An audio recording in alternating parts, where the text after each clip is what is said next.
ఇక BJP MLA Raja Singh సొంత party నేతలపై విమర్శలు గుప్పించారు. గతంలో కేటీఆర్ ఆదేశాలతో పోలీసులు ఎంపీగా ఉన్న రేవంత్ రెడ్డిని బెడ్రూమ్ లోపలికి చొచ్చుకొని వెళ్లి అరెస్టు చేసి జైలుకు పంపారని, ఇప్పుడు ముఖ్యమంత్రిగా ఉన్న రేవంత్ తనని అరెస్టు చేసిన పోలీసులు అధికారులను ఏమీ చేయడం లేదని రాజా సింగ్ అన్నారు. అధికారంలోకి వచ్చాక రిటైర్ అయిన పోలీసుల మీద కూడా చర్యలు తీసుకుంటామని కూడా కేటీఆర్ చేసిన వ్యాఖ్యలపై రాజా సింగ్ స్పందించారు. ఇక పోలీస్ శాఖతో పెట్టుకోవద్దు, ఎవరు అధికారం ఉంటే వాళ్ళు మాటని వింటారు, లీగల్ గానే పని చేస్తారన్నారు.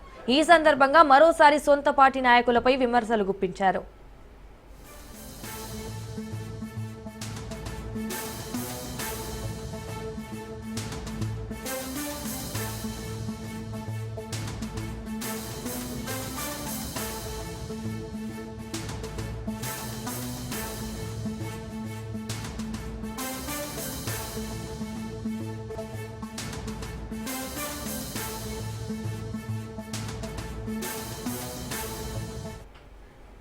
అయితే అధికారంలో ఉన్నప్పుడు జరిగిన ఘటనలు మర్చిపోయారా అని కేటీఆర్ ను రాజా సింగ్ ప్రశ్నించారు. బీజేపీ కార్యకర్తలపైన ఎన్నో కేసులు పెట్టి జైలుకు పంపారన్నారు. ఇటు బీజేపీ కార్యకర్తలపైన లాఠీ చార్జ్ చేశారన్నారు. తనపై పీడీ యాక్ట్ పెట్టి జైలుకు పంపించారని.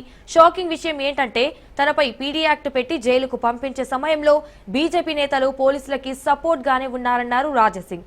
రాజా సింగ్, నీపైన పీడీ యాక్ట్ వేస్తున్నాం, మీ బీజేపీ వాళ్ళు కూడా వేయండి అన్నారు అని ఓ పోలీసు అధికారి చెప్పినట్లు రాజా సింగ్ గుర్తు చేశారు.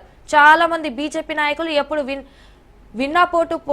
వెన్నుపోటు పొడుద్దామా అనే ఆలోచనలో ఉన్నారని, జైల్లో ఉన్నప్పుడు కూడా తన అన్న కార్యకర్తలు తన వెంబడి నిలబడ్డారని, ఇవాళ ఆ అన్న ఎటువైపు ఉన్నారో అర్థం కావడం లేదన్నారు రాజా సింగ్.